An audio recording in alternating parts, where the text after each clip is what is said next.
Bienvenue à cette vidéo trimestrielle sur Personal Portfolio. Comme chaque trimestre, nous allons examiner ensemble ce qui s'est passé ces 3 derniers mois sur les marchés financiers, ainsi que les implications de ces développements pour les compartiments Personal Portfolio White, Yellow et Orange. Les 3 compartiments Personal Portfolio sont des fonds de fonds qui investissent essentiellement dans un portefeuille diversifié de fonds d'actions internationales, d'obligations et d'instruments de marché monétaire. Chaque profil le fait selon des pondérations spécifiques. En position neutre, les pondérations des obligations, des actions et des valeurs immobilières sont de respectivement 70%, 25% et 5% pour le compartiment Personal Portfolio White. Pour Personal Portfolio Yellow, les pondérations sont de 40% d'obligations, 55% d'actions mondiales et 5% de valeurs immobilières. Et pour Personal Portfolio Orange, les pourcentages sont de respectivement 20%, 70% et 10%.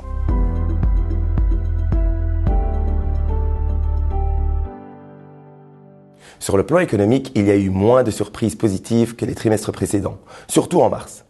Ceci n'est toutefois pas nécessairement dramatique, car la croissance demeure à un niveau absolu élevé, tant dans les marchés développés que dans les marchés émergents.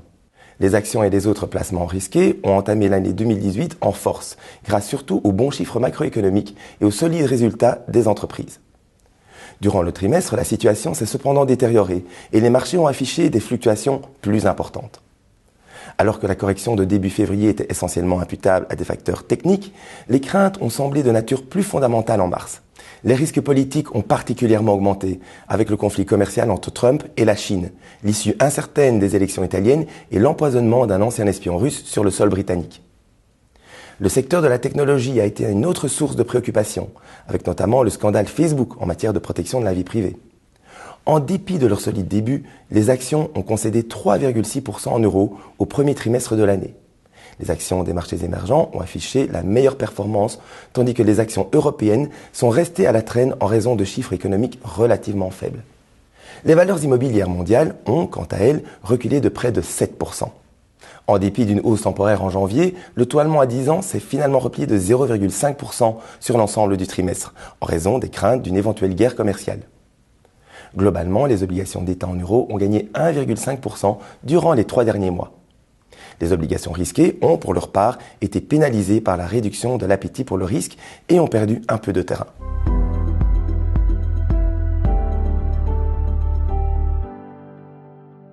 Voyons maintenant les implications de ce contexte pour les compartiments Personal Portfolio White, Yellow et Orange. Ils ont entamé l'année avec une préférence moyenne pour les actions et une légère préférence pour l'immobilier. En raison de facteurs essentiellement techniques, ces préférences ont été quelque peu diminuées durant la seconde moitié de janvier. À la mi-février, le poids des actions a cependant été relevé. Début mars, de nouveaux nuages sombres sont toutefois apparus dans le ciel bleu, cette fois sur le plan fondamental. L'indicateur du cycle économique mondial a commencé à se replier. La tendance bénéficiaire mondiale s'est détériorée et l'incertitude politique est revenue à l'avant-plan. Le risque d'une guerre commerciale est le plus concret, car le protectionnisme peut avoir un impact très négatif sur le commerce mondial. Compte tenu de ces éléments, les compartiments Personal Portfolio ont décidé de rendre leur répartition tactique plus neutre durant le mois de mars. Les actions ne sont désormais plus surpondérées, tandis qu'au sein des composantes actions, la préférence pour les valeurs cycliques ont été diminuées. Le poids des obligations d'État a été sensiblement augmenté en raison des chiffres macroéconomiques plus faibles en Europe.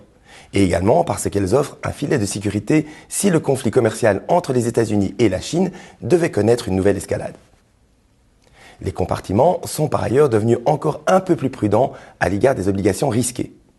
Les valorisations de cette classe d'actifs sont en effet plutôt élevées alors que leur liquidité reste très faible. Ceci se traduit comme suit pour les 3 compartiments White, Yellow et Orange.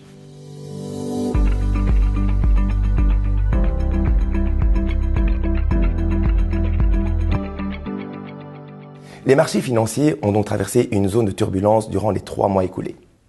En d'autres termes, le début de l'année n'a pas été favorable, ce qui s'est reflété au niveau des performances des 3 compartiments Personal Portfolio.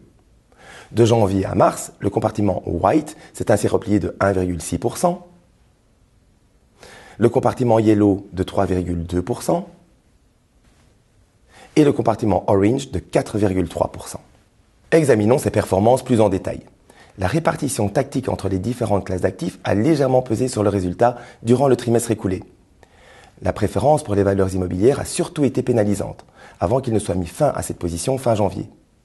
La sous-pondération des obligations d'État a également eu un impact négatif, même si la décision de revenir à une position neutre à la mi-mars a été judicieuse. Le positionnement tactique en action a en revanche ajouté de la valeur, car la surpondération a été réduite à temps après le solide début du mois de janvier. Le portefeuille d'actions est resté à la traîne par rapport à l'ensemble du marché. Ceci est surtout imputable à la sélection des fonds et aux choix sectoriels. La préférence pour les actions des marchés émergents a par contre été rémunératrice. Le portefeuille obligataire a gagné un peu de terrain durant le trimestre. La politique de duration a ajouté de la valeur, essentiellement parce que les compartiments ont pu profiter de la hausse du taux américain à 10 ans par le biais d'un futur. Les positions en obligations risquées ont pesé sur le résultat, mais de façon limitée compte tenu du positionnement défensif. Quelles sont enfin nos perspectives pour les prochains mois? L'économie mondiale semble avoir atteint son taux de croissance maximal au premier trimestre. Sur le plan fondamental, il n'y a toutefois guère de raison de redouter un net ralentissement de la croissance. Les conditions financières sont toujours souples à l'échelle mondiale, tandis que la croissance du crédit reste positive dans de nombreuses régions. Parallèlement, l'économie américaine profite d'un large soutien fiscal. Dans le sillage de ces perspectives de croissance positive, les bénéfices des entreprises devraient continuer à afficher une croissance à 2 chiffres à l'échelle mondiale.